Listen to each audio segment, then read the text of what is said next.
Welcome to Team Rocket Garage. This is my 1977 Ford pickup truck. It's an F-250 camper special. Her name's Martha, and I've done a lot to her. This is my 240. My wife absolutely loves it, and I just can't let it go. This is really just more of a heart-to-heart video where I'm just talking to you and telling you why old cars are, in my opinion, just better than new ones. I think fixing up an old car, there's just something to that because money can't buy effort. Money just can't buy the affection or the desire or the feeling or the spirit. Money can't purchase that spirit. You can go buy a car, but it's not gonna have the spirit. That's what I'd correlate that feeling to. So I'm gonna go through 5 of my own old cars. I'm gonna tell you 4 things that I think make old cars better than new cars. I'm gonna give you about a 1-minute breakdown on each of these and then tell you 3 things that I like about that specific car that make them better than a modern car. So without further ado, let's go check out my 5 old cars.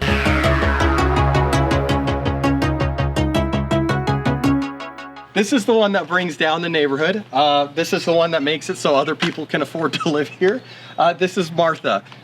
She's got some spider webs. We do have a black widow infestation right now. So Martha's been a work truck for me for a lot of years. The way I got Martha, I bought a Monte Carlo that needed, it was just burning a ton of oil. It had a bunch of modifications, it was fast, but it needed some stuff, so I just got out of it because I didn't know what I was doing. Traded it for a Bronco 2, which was pretty nice.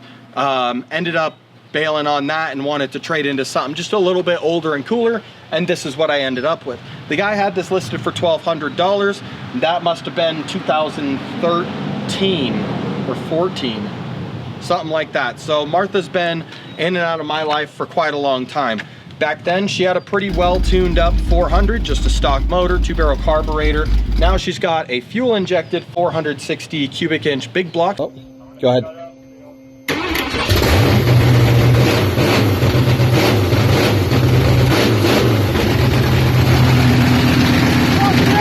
.5 liter from a 91 van. She's got an automatic transmission from the same van, so she's got overdrive and torque converter lockup, so she's pretty sweet little rig to drive.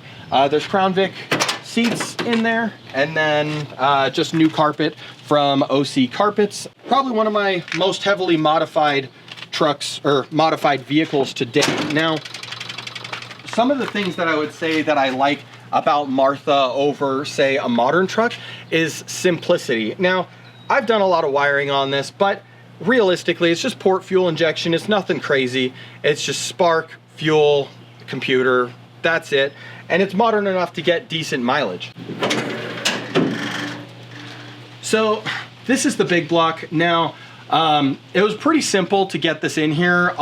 These trucks came factory with big blocks. This one didn't, but it was easy enough to make it just go in. That's one thing I really like, is that these vehicles are really, really well documented, right? You're talking about these older vehicles that have been worked on so many times. Honda Civics, these Ford trucks, Mustangs, 240s, whatever. They're so well documented that everything on them is a little bit simple. And even if it's complicated, people have figured out a way around it. I also like the parts cross compatibility. This alternator actually came out of a V6 Mustang. It's called a 3G alternator. And if you've got a Ford that's older, you probably want to swap in the 3G alternator. You get a ton of power, super efficient, and they're crazy easy to wire. It's really like 3 wires. And you can't get past the classic look. This truck just looks the way that it does, and there's just no way to get around it's a good looking truck. On to the 240. Now the 240, a lot of people might consider to be a modern car, but this is a 96. That means it's 29 years old. Yeah, built in October 1995. So this is one of the first Nissan OBD2 cars. Very simple. So this 240 was one of Nissan's absolute best cars ever made. Some people like the S13 because of the flip-up headlights, blah, blah, blah. But the S14 is a much better car. It's a stiffer chassis, better brakes, all that. This Nissan has what's called the KA motor. Very basic truck motor, a little bit different camshafts for the sporty car, but it makes good torque, it gets decent fuel economy, and this one's tuned up to run on premium. Very, very simple. That's one thing I love. It's just this car specifically, it's complicated enough that you can get through what it needs or what it thinks it needs. You can check the check engine light. It's gonna be a little bit smart about it, but it's not gonna throw a check engine light and fail emissions because your brake pads are low either. one of the best looking cars of all time, in my opinion. I think that this is better. Now, I say a lot about Supras on my channel because of my Celica, and I'll show you that later, but I think that this is a better looking car than the Supra. I want a Supra for the, you know, bragging rights, big weenie moves. Swaps on this, super well documented. You can swap anything into this car, and it's almost a bolt-in for anything, right? You want to put an LS in there, you can buy headers right off the shelf. You want to put a 2JZ in there, you can buy a wire harness from Wiring Harness Specialties. You want different seats in there, boom, done. You want different wheels, you can see other people who have done it. You want to do an off-road build, other people have done it.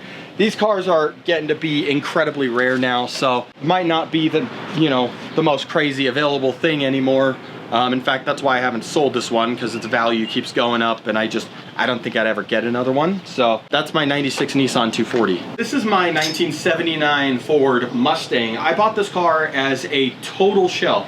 Didn't have seats. Did the handbrake work, Ash? Yeah, handbrake didn't work, didn't have a motor, transmission, and it barely had wheels on it. In fact, I remember when we got home, all the like control arms were loose, and we were like, oh, we probably shouldn't dollied that, but you know, here we are. We've got a 91 front end, 5-lug swap, Cobra brakes, GT brakes on the rear, dual rear calipers, so it's got a hydro e-brake in there. It's manual swapped, NRG seats, saline roll bar. I wired the entire thing myself. That's kind of why it's sitting here. We just did a master cylinder on it. The master cylinder, I calculated it a little bit wrong, so went to a smaller one just to give it a little bit more leverage on the brake pedal, better brake feel. Let me show you what's under the hood here. So this is why I chose a Fox body. This is a 304. It's basically just a 302 bored 20 over. Everything was off the shelf for this. In fact, I started with an Explorer motor, and we ended up eating the bearings out of that thing, so we had to throw this in. Brand new short block that was built for 8.7-to-1 compression. With Forged Summit Racing pistons. I think, what did we get it for, 1,600, Ash? We got it from Rudy? The block for 1,000. Oh, 1,000, dang. Yeah, so we paid $1,000 for the built short block. Not like an old motor with the heads off of it.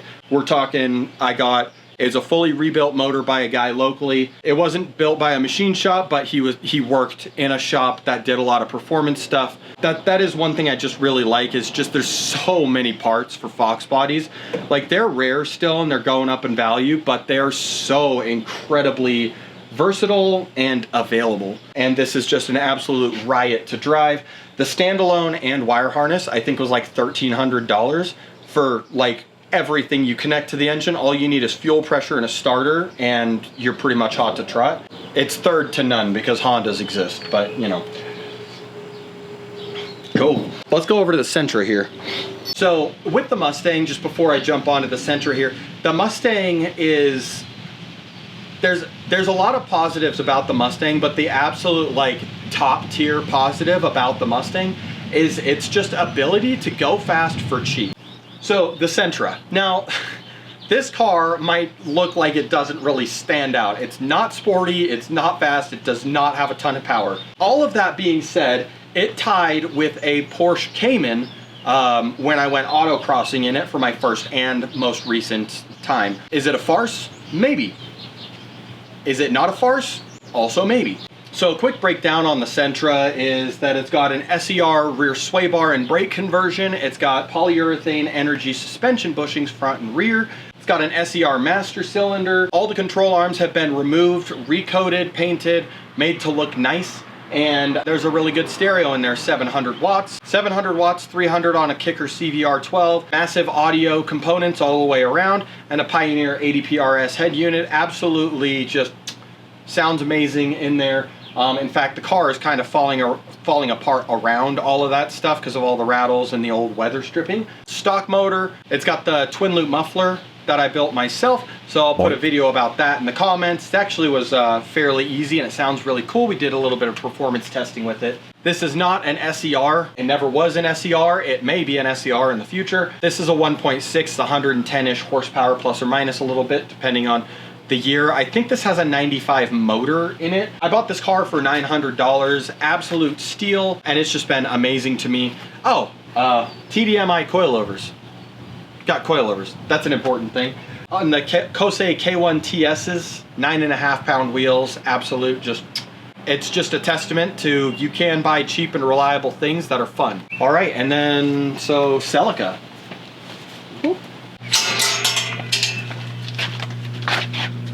This is a 1977 Toyota Celica. I had one of these in high school. It was my third car, and the first car that I ever had that I paid my own money for, did all the registration and everything. My parents helped me.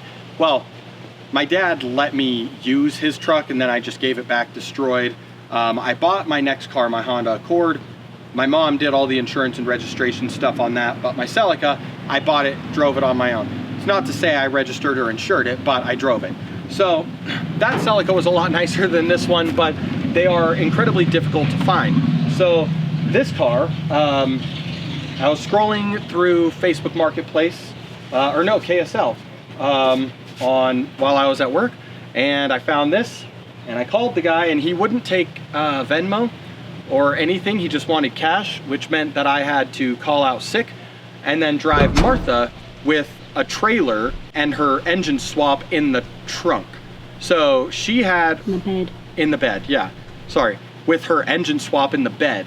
So this car has become sort of my dream build. I swear I call them all that, but this one is FR no cap, my dream build. This is a Celica and a Mark IV Supra. Bear with me. It's got a Mark IV Supra independent suspension in the rear, Mark IV Supra independent suspension in the front, Mustang Mach 1 wheels as rollers. So what are 3 reasons that I think this Celica is better than a modern car? Well, let's chop it up to classic styling, looking like a badass, and just raw, simple performance. This Celica was the basis for what we all know as the AE86 Corolla. And the AE86 Corolla, not really my style. It's a little too square. I'm sure there's cars out there that I like that share the styling, but the 86 Corolla, I don't know, just looks weird to me. Celica. So where does that leave us? Well, there are 4 reasons that old cars are better than new cars. Reason 1, they're cheaper. Reason 2, they're almost always more reliable if and when they're maintained. Reason number 3, exclusivity. Anybody can go out and pick a Mitsubishi Mirage or Chevy Corvette the exact same as yours. You're gonna go to the dealership, you're gonna pick one, you're gonna buy it, and then you're gonna drive down the road, and not a day later you're gonna see somebody with the exact same car. That is not true, not even close to true with old cars. In fact, if you see someone with an old car that's even close to similar to yours, chances are you're gonna be the friend, because they see something in that car the same way you see something in your car. Reason number 4. These cars are, it's like a badge of honor. You park this thing on the street, whatever, the 240, the Sentra, Martha, the Mustang, whatever. Everybody's gonna know whose car that is. And that might be a positive or a negative, but they do say that any publicity is good publicity, so we'll chop that up as a win. There's a lot of options out there as far as cars. If you want something sporty, fun, and reliable, you can get a new car to do that. You can get an old car to do that. It's gonna cost about the same. One of them's gonna be cooler in my opinion. What do you think about that? Do you like old cars better than new cars? Or do you just like the new cars' technology? Is there stuff, what on the new cars makes them better? Let me know in the comments below. Help me understand. This has been an episode of Team Rocket Garage. Thanks for watching, and I'll see you next time.